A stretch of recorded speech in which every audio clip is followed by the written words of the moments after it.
আবাস যোজনার বাড়ি রেজিস্ট্রেশনের নামে সাইবার প্রতারণার অভিযোগ তমলুকে। বিডিও অফিস থেকে ফোন করা হয়েছে জানিয়ে প্রায় 26,000 টাকা হাতিয়ে নিল প্রতারকরা। স্থানীয় এবং পুলিশ সূত্রে জানা গিয়েছে, তমলুক থানার অন্তর্গত পূর্ব নৌখা গ্রামের বাসিন্দা গৌরী শঙ্কর রাউতের ক্ষেত্রে এমনটাই ঘটেছে। গত নভেম্বর মাসের 18 তারিখ সকালে তার ফোনে একটি অজানা নম্বর থেকে ফোন আসে।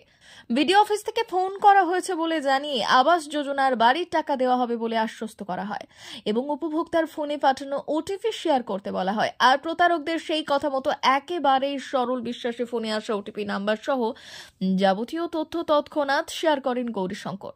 আর এই ঘটনার কিছু সময়ের মধ্যেই তার ব্যাংক অ্যাকাউন্ট থেকে 25,999 টাকা গায়েব হয়ে যায়। এমন অবস্থায় তমলুক থানার দ্বারস্থ হয়েছেন প্রতারিত ওই ব্যক্তি। গৌরী শঙ্কর রাউতের দাবি, প্রশাসনের কাছে আবাস যোজনার বাড়ি পাওয়ার জন্য অনেক আগেই আবেদন জানিয়েছিলাম। এমন অবস্থায় আচমকাই বিডিও অফিস থেকে ফোন করা হয়েছে বলে জানিয়ে অভিযুক্তরা আমার পুরনো বাড়িটি ভেঙে নতুন বাড়ি করা হবে কিনা জানতে চায়। আর তাদের কথায় সরল বিশ্বাসে ওটিপি শেয়ার করতেই আমার ব্যাংক অ্যাকাউন্ট থেকে প্রায় 26,000 টাকা কেটে নেওয়া হয়েছে। বিষয়টি প্রশাসনকে জানিয়েছেন তিনি। আমাকে ভিডিও অপশান দিয়ে ফোনটা এলো, যে বললো যে আপনি কি গৌরী শঙ্কর রাউত? আমি বললাম হ্যাঁ, আমি গৌরী শঙ্কর রাউত। বলে তুমি ইন্দিরা আবাসের জন্য আবেদন করেছিলে? আমি বলি হ্যাঁ, আমি ইন্দিরা আবাসের জন্য আবেদন করেছিলাম। বলে ইন্দিরা আবাস আপনার স্যাংশন হয়েছে, আপনি কোথায় করবেন বাড়িটা? না আমি বাড়ি ভেঙে না বাড়ি খালি জায়গায়? আমি বললাম না, খালি জায়গায়। তখন উনি বললেন যে ঠিক আছে, বলে আমি যে অপশানটা করছি বলে ভিডিও কলটা কেটে দিয়ে ভিডিও কল করেন। ভিডিও কলের মাধ্যমে আমাকে বলেন যে বাড়িটা যাচ্ছে তুমি দেখো, যদি ওই বাড়িটা হয়ে থাকে তুমি ঠিক চিহ্নে হাত দাও। এত কই ঘরগুলো চলে যাচ্ছে আমি বুঝতে পারছি না। আমি কেটে দিলাম। আমি বলি ছাড়ুন, আমি ব্লগে গিয়ে কথা বলবো। বলে না না, আপনি আমরাই বিকেলে যাবো আপনার বাড়ি। আমি বলি আরে দাঁড়ান, আপনি আমি কোথায় থাকি কী দেখি জানেন না, আপনি বাড়ি জানেন? বলে হ্যাঁ, আমরা তো ঠিকানা আছে আমার কাছে। বললো, তারপরে বলছে তোমার অ্যাকাউন্টে 7,500 টাকা যাবে, তুমি দেখো আর ওই অ্যাকাউন্টে তুমি সার্চ করো তোমার কাছে কত টাকা আছে, দেখো যোগ হচ্ছে কিনা। বলে আমি অ্যাকাউন্টে সার্চ করেছি। তখনই নাকি বললো যে আমার, পরে আমি জানলাম যে তোমার নাকি আমার স্ক্রিনটা শেয়ার হয়ে গেছে। ব্যাস, আর কিছু দেখতে নেই। একটু পরেই মেসেজ এলো, ট্যাং ট্যাং করে দেখলাম 25,999 টাকা নেই। সঙ্গে সঙ্গে মাথা উদ্ভ্রান্তের মতো দৌড়ে এলাম। আমি অঞ্চল পুলিশকে ফোন করি যে কী করা যাবে ভাই, এরকম ঘটনাটা ঘটে গেছে। তখন উনি বললেন যে ঠিক আছে, তুমি এসপি সার্ভার ক্রাইমে ইমিডিয়েটলি অভিযোগটা করো। বলে সঙ্গে সঙ্গে আমি নিমদুড়ি এসপি সার্ভার ক্রাইমে চলে আসি। বলতে ওনারা আমাকে বললেন, আশ্বস্ত করলেন, বলে ঠিক আছে দেখছি কী করা যায়, কিন্তু এই টাকা চলে গেলে তো পাওয়া যায় না। কিন্তু বাড়ি ফিরে গেলাম, তার 1 ঘন্টার মধ্যে আমার কাছে মেসেজ ওই 14,000 টাকা হোল্ডে এলো। তখনই আমি আবার এসপি সার্ভার ক্রাইমে ফিরে আসি। তখন ওনারা আবার কি কার্যকরী কী সব করলেন। আমাকে বললো তোমাকে একটা দরখাস্ত লিখতে হবে। বলে দরখাস্ত লিখে নিলেন। দরখাস্ত লিখলাম। এইভাবে প্রায় 15, 18, 20, 22 দিন কেটে যায়। তারপরে আমি আবার যাই দেখা করতে যাওয়ার জন্য।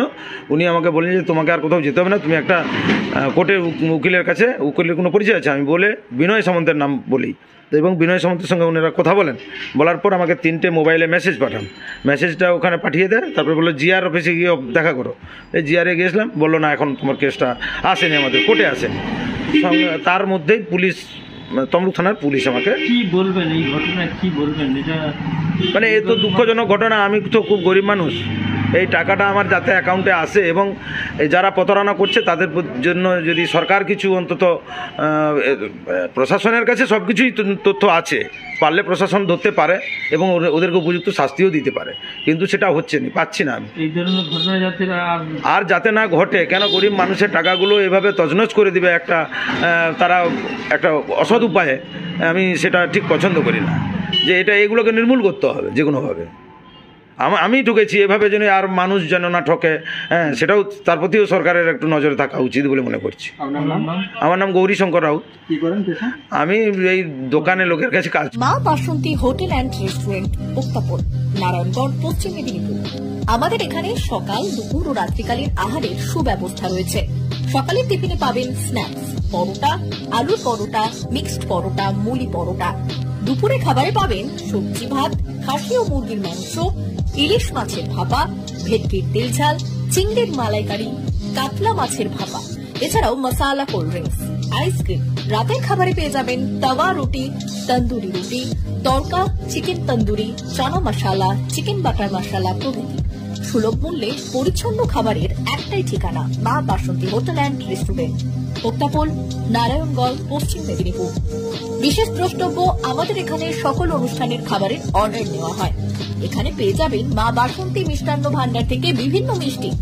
অনুষ্ঠানের জন্য মিষ্টি পাওয়া যায়। এছাড়াও কেক, নামি দামি কোম্পানির চকলেট পেতে চলে আসুন আমাদের দোকানে। প্রোপাইটার ঝন্টু গিরি। যোগাযোগ 9732543245।